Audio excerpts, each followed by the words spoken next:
जो present outbreak का है, जो ओमिक्रॉन थ्रेट जो अभी चल रहा है, उसका काफ़ी इम्पैक्ट एयर ऑपरेशंस पे देखने में आ रहा है। इस आउटब्रेक से पहले हमारे पास हमने 102 फ्लाइट्स भी, डिपार्चर्स भी एक दिन में हैंडल किए हैं और मोर देन 27,000 पैसेंजर्स हमने हैंडल किए, जो अपने आप में एक रिकॉर्ड था इस एयरपोर्ट के लिए।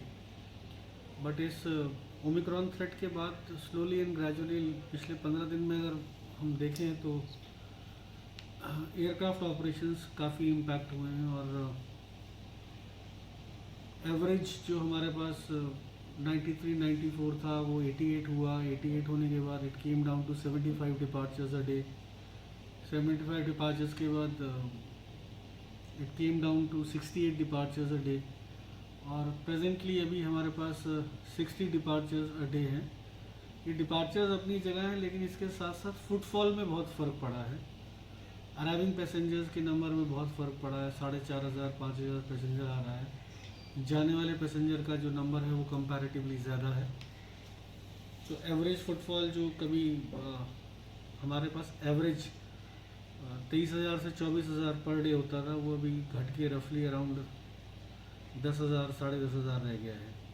तो ओवरऑल अगर सिनेरियो को देखते हैं तो काफ़ी इम्पैक्ट महसूस होता है in terms of aircraft operations also as well as in terms of passenger footfall also. और ये अगर ट्रेंड ऐसे ही चला तो मुझे लगता है कि और कम होगा और नीचे गिरेगा।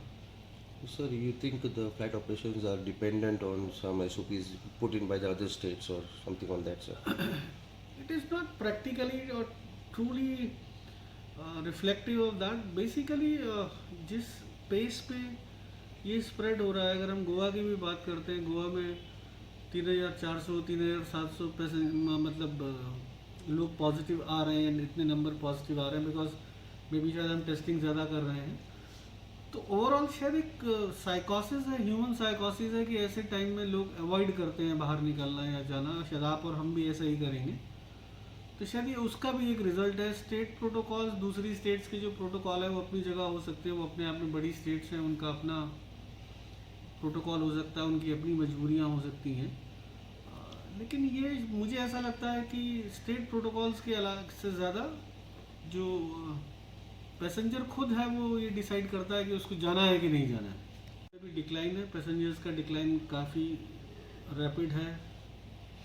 एयर अरेबिया की फ़्लाइट जो एयर बबल में आती थी उसमें 180 170 ऐसे एवरेज आता था, वो कम होके 140 के आसपास हो गया है।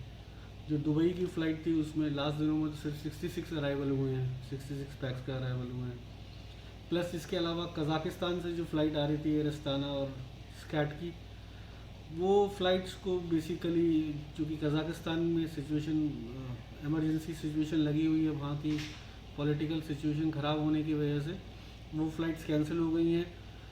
अभी पैसेंजर वहाँ से आ नहीं रहा है, बस बेसिकली वो एक एम्प्टी फ़्लाइट लेके आ रहे हैं, फेरी फ़्लाइट्स लेके आ रहे हैं और यहाँ से जो पैसेंजर्स उनके आए हुए थे उनको लेके जा रहे हैं। तो मुझे लगता है 2-3 दिन में वो भी सब जितने इनके पैसेंजर्स हैं वो सब भी यहाँ से लिफ्ट आउट हो जाएंगे। So as of now, there are no more additional slots for charter flights or nothing. Russia की स्लॉट्स हैं, 2 फ्लाइट्स अभी तक रशिया ने ऑपरेट करी है। टोटल 9 फ्लाइट्स के स्लॉट उन्होंने हमसे मांगे थे, जो हमने अप्रूव किए थे। उसमें से अभी तक 2 फ्लाइट्स ऑपरेट हुई हैं। लेट्स सी आगे कैसे सिचुएशन रहती है और क्या रहता है, उसके ऊपर डिपेंड करेगा। So any change in the protocol for testing of passengers, domestic or international, anything besides the RT-PCR और कुछ additional SOPs आए हैं सर? जो इंटरनेशनल पैसेंजर्स हैं उनके तो जो गवर्नमेंट ऑफ इंडिया के लेटेस्ट प्रोटोकॉल्स आए हैं वो इम्प्लीमेंट हो रहे हैं। उसमें पहले उसमें जो गवर्नमेंट ऑफ गोवा का प्रोटोकॉल था उसमें ये डिसाइड किया गया था कि जो पहले 2% टेस्ट होते थे उनकी जगह पे जो भी इंटरनेशनल पैसेंजर आ रहे हैं सबको टेस्ट किया जाए। तो हमने उस प्रोटोकॉल को इम्प्लीमेंट कर दिया था। वो प्रोटोकॉल अभी भी इम्प्लीमेंटेड है। जो भी इंटरनेशनल पैसेंजर आते हैं वो 100% टेस्ट हो रहे हैं।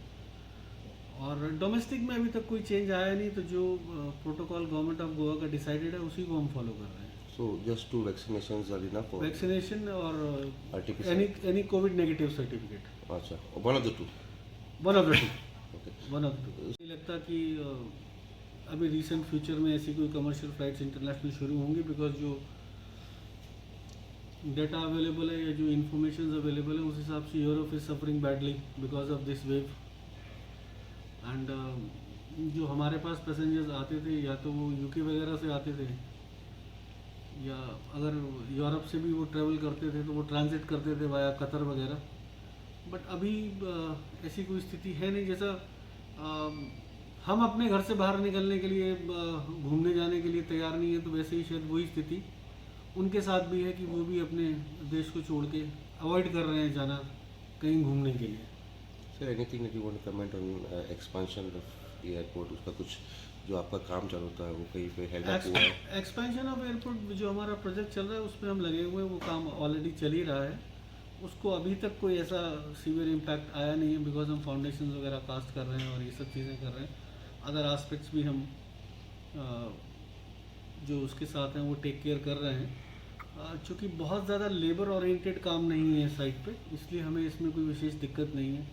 रेडी मिक्स कंक्रीट आता है, वो डलता है, स्टील फैब्रिकेशंस वगैरह हैं वो अपने यार्ड्स में चल रहे हैं, वहीं से बन के आएंगे और इरेक्ट होंगे। तो उसका कोई ऐसा इम्पैक्ट अभी तक देखने को नहीं आया है हमारे पास कि उसका कोई बहुत ज़्यादा इम्पैक्ट हमारे प्रोजेक्ट पे पड़ा हो as such as of now.